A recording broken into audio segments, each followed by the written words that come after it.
Hello, सभी को सेवा जोहार। मैं अभी कुछ कली कंकाली दाइना सेवा सेवा फड़ा पेनता सेवा सेवा पारिक सुपार लिंगोना सेवा सेवा रायताड़ जंगोना सेवा सेवा। आदरणीय राष्ट्रीय गोंडवाना साहित्य सम्मेलन के अध्यक्ष भरतलाल कुर्राम सर, मुख्य अतिथि इंजीनियर प्रकाश सलामे सर, विशिष्ट अतिथि राहुल किनाके सर, मेघराज मेसराम सर और हमारे बीच संचालन करे संचालन महोदय, हमारे इस मंच पर मंचासीन सभी हमारे साहित्य प्रेमी, साहित्यिक विचार रखने वाले उपस्थित सभी सगाजन और सामने बैठे हुए माताएं बहनें, सभी को मेरा सेवा सेवा सेवा सेवा जोहार। मुझे इस मंच पे बोलने का मौका मिला, चूंकि साहित्य की दुनिया में मैं बहुत ज़्यादा अनुभव नहीं किया, क्योंकि मुझे तो बोलना भी नहीं आता है और मुझे लिखना भी नहीं आता था। एक बार एक महानुभाव से मेरी मुलाकात क्या हो गई, उसने मुझे बोलना भी सिखा दिया और मुझे लिखना भी बता गया। सन 2013 से लेकर 15 के बीच मुझे कानपुर उत्तर प्रदेश की इस पावन धरती पे मुझे दादा हीरा सिंह मरकाम से मुलाकात हुई।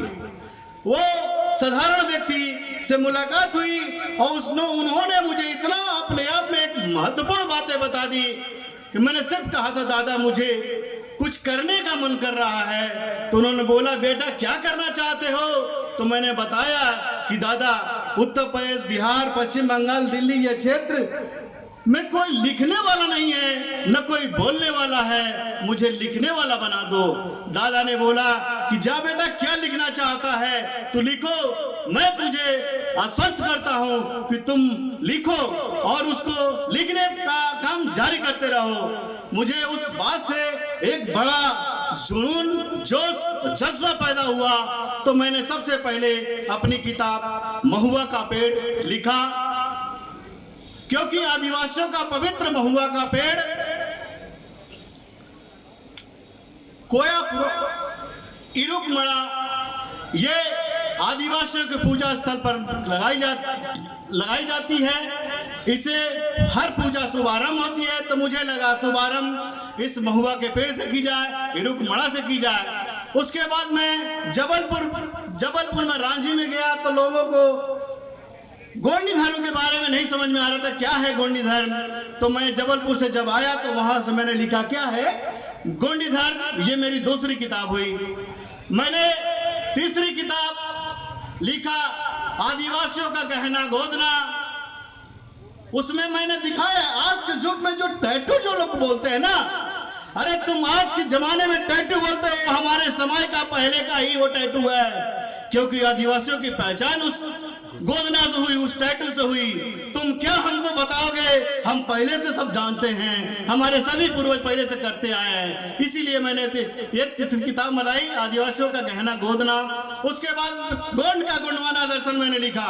गोंड का गोंडवाना दर्शन में मैंने लिखा, उस गोंडवाना दर्शन में मैंने गोंडू के बारे में बताया। उसके बाद मेरी दादा की पुण्यतिथि, चूंकि कोरोना काल में उनकी मृत्यु हो गई, लिंगोवासी हो गए, पिनवासी हो गए, तब मैंने दादा हीरा सिंह मरकाम पे लिखा। गोंडवाना समग्र विकास क्रांति आंदोलन के महानायक दादा हीरा सिंह मरकाम, और उनकी पहली पुण्यतिथि पे मैंने उनके तिवरता गांव में जाकर उस किताब का विमोचन कराया था। गोंडवाना गणतंत्र पार्टी के राष्ट्रीय अध्यक्ष तुलेश्वर सिंह मरकाम और राष्ट्रीय महामंत्री श्याम सिंह मरकाम से हौसला अफजाई होता रहा। मैं काम करने लगा। मुझे लगता था कि मेरे समाज के लिए बहुत कुछ करना है, समाज मेरा ये सोया हुआ है, इसको जगाना है। जगाते जगाते मेरी इतनी विभूतियां निकल गई, लेकिन उसका हिस्सा मुझे भी बनना है। तब मैंने सोचा कि मैं न दिन को दिन समझूंगा, न रात को रात समझूंगा, क्योंकि हम किसान भी हैं। हम जब उठते हैं तो फावड़ा चलाते हैं और बैठते हैं तो उससे घास निकालते हैं। मुझे ये लगा कि मैं जब खड़ा हूंगा तो लोगों से बात करूंगा कि हमारी संस्कृति कल्चर क्या है, और जब बैठूंगा तो केवल लिखने का काम करूंगा, उस साहित्य के बारे में लिखने का काम करूंगा। उसके बाद मैंने कई किताबें दिया, जैसे भील दर्शन आई, गोंडवाना के हीरा मोती सोना ये अभी आने वाली है, भारत के आदिवासी, जंगो रहता है कली कंकार दी, और हमारे एक और जरूरी दे दें, भारत का संविधान, हमारे संविधान जो लिखा गया है बाबा साहब के द्वारा, उसमें मैंने कुछ क्या किया, हमारे आदिवासी भाई लोग 500-600 रुपए की संविधान पड़ती है, तो उस किताब को मैंने लेकर उसको केवल आदिवासी अनुच्छेद जो हमारी मूल चीजें हैं उसको मैंने किताब के माध्यम से उसको पिरोने का काम किया। वो हमारी किताब आके बनी भारतीय संविधान के आदिवासी अनुच्छेद। और उसके बाद मैंने पारी कुपार लिंग और उनका कोया पुनेम भी लिखा, जो इसी मंच पे दादा गुरुजी इनावती दादा ने उसका विमोचन किया। और उसके बाद मैंने लिखा कोया मनमाल, जो इसी मंच पे दादा तुलेश्वर मरकाम और श्याम सिंह मरकाम ने इसी मंच पे कली उद्घाटन उसका विमोचन किया। मेरे द्वारा लिखित ये रचित पुस्तकें सब आप लोग के सामने हैं। मैं चाहता हूं कि आप लोग इसको पढ़ें और इसका लाभ उठाएं। मैं अब ये मेरी छोटी सी परिचय था और मैं इसके बारे में आपको विधिवत बता दिया। अब आप इसे पढ़ें और इतिहासों को समझें। मुझे आज इस मंच ने साहित्यकार बना दिया। दादा की वो बात सच्ची हो गई। मुझे इस मंच पे आने के बाद मुझे बहुत गौरवान्वित महसूस हो रहा है, क्योंकि दादा ने कहा था कि बेटा आज नहीं तुम, लेकिन जब आने वाली समय में तुम जरूर आगे बढ़ोगे। और उनकी बात मुझे समझ में आती गई और मैं आगे बढ़ता गया, ये करता गया और लिखता गया, पढ़ता गया, समझ में आता गया, मैं आगे बढ़ता गया। मुझे बड़ी खुशी होती है कि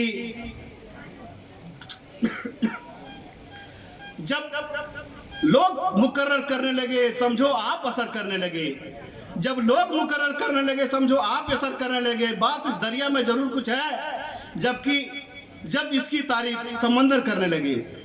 साथियों, दर्द मेरा तू नहीं तो समझेगा कौन, दर्द मेरा तू नहीं तो समझेगा कौन, मेरे हक की तू नहीं बोला तो बोलेगा कौन। इसके बाद मुझे बहुत सी बातें कहनी है जो इस मंच ने दिया है और इस मंच पे बोलने का प्राप्त हुआ है। बहुत सी चीजें इसमें 8वीं अनुसूची की बात हुई,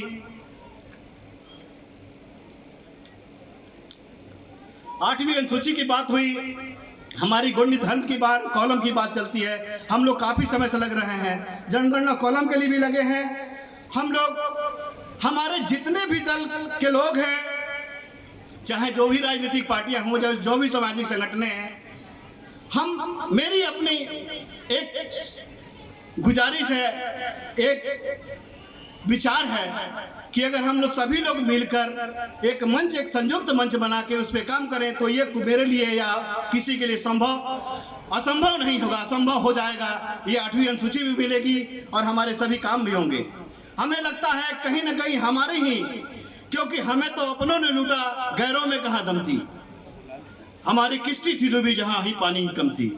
मुझे लगता है कि हमारे अपने लोग ही अगर जागरूकता रहे, हमारे जो सामने बैठी है भीड़, इसको क्या मालूम है कि आप किससे बात करके आ रहे हो, हमें इसको नहीं मालूम है। आप जो बोल रहे हो क्योंकि वो घर का आपका मुखिया है, आपने जो बताया उसको वो फॉलो कर रहा है, तो आप उस चीज को बताइए कि हमें ऐसे करना है, तो आपके साथ खड़ा है। अभी आप जब हमारा ही भाई जब दूसरा आता है वो उसके साथ भी है, क्योंकि वो हमारा भाई है। जब वो आता है तो उसके सामने भी बताया जाता है कि ऐसा ऐसा चीज है, तो वो उसके साथ भी हो जाता है। अब वो मेरा भाई वो समझ नहीं पाता कि मैं किसके साथ जाऊं, इसी दुविधा में वो तीसरे का शिकार हो जाता है। और जब शिकार हो जाता है तो हमारा कोई काम भी नहीं हो पाता, क्योंकि ये जानते हैं ये कचाड़गढ़ की पांव धरती है। यहाँ भी लोगों की बहुत बुरी नजरें लगी हुई हैं कि कैसे इसको, लेकिन यहाँ पे किसी भी दूसरे समुदाय या दूसरे दाल नहीं गल रही है, क्योंकि ये दादा हीरा सिंह मरकाम, आचार्य मोतीराम गंगानी,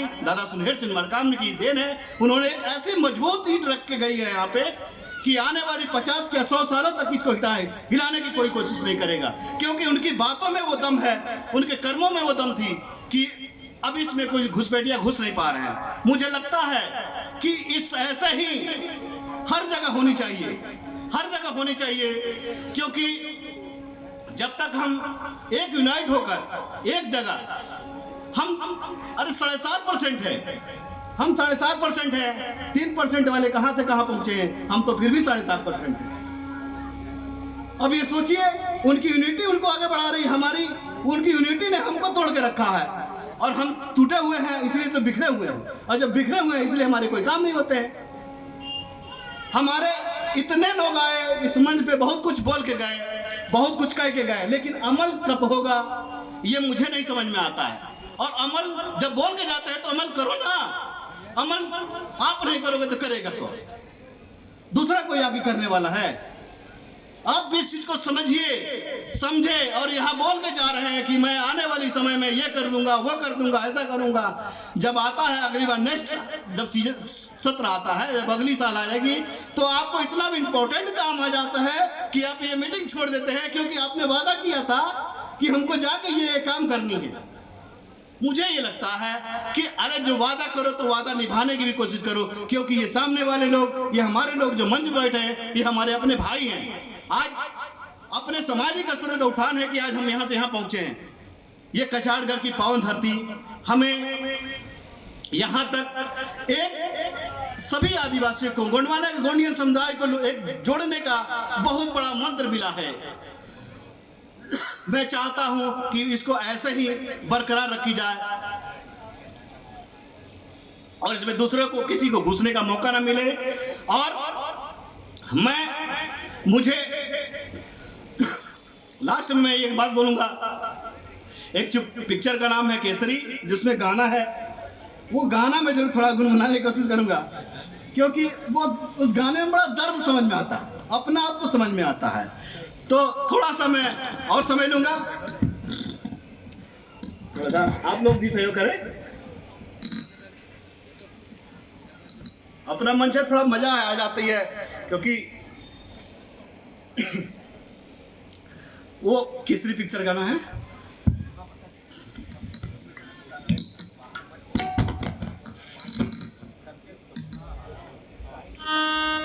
तीर कमानों पे सर वार दिए, अंगारों में जिस्म जलाया है, तब जाके कहीं हमने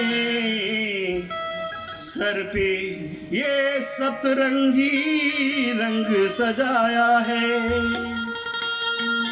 ये मेरी जमीन अब अफसोस नहीं जो तेरे लिए सौ दर्द सही। ये मेरी जमीन अब अफसोस नहीं जो तेरे लिए सौ दर्द सहे। महफूज रहे तेरी याद सदा, चाहे जान मेरी रहे न रहे। तेरे मेरी जमीन महबूब मेरी नस नस में तेरा इश्क रहे। फीका न पड़े तेरा रंग से हासिल,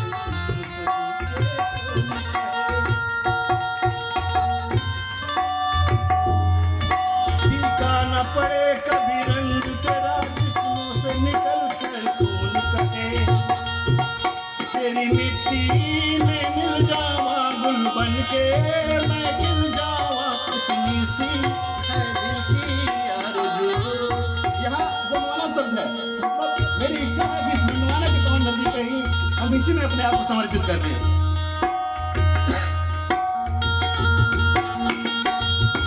तेरी नदियों में बह जावा, तेरे खेतों में लहरावा, इतनी सी है दिल की आरज़ू।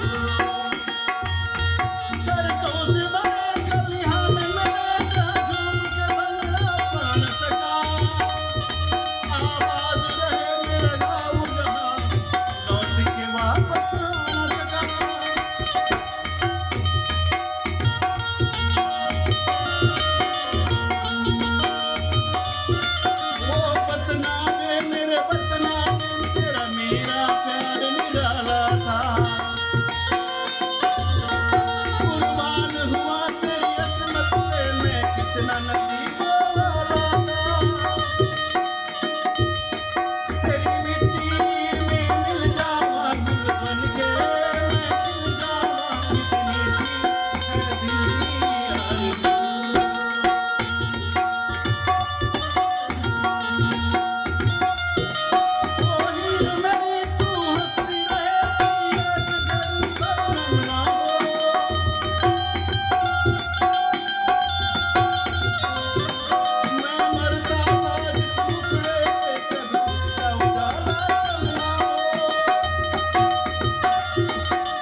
आनंद हमेशा रहता है।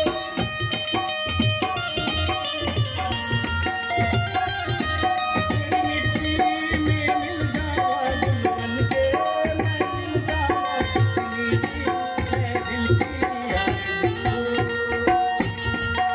नदियों में बह जावा दिल फसलों में लहरावा इतनी है दिल की आरज़ू।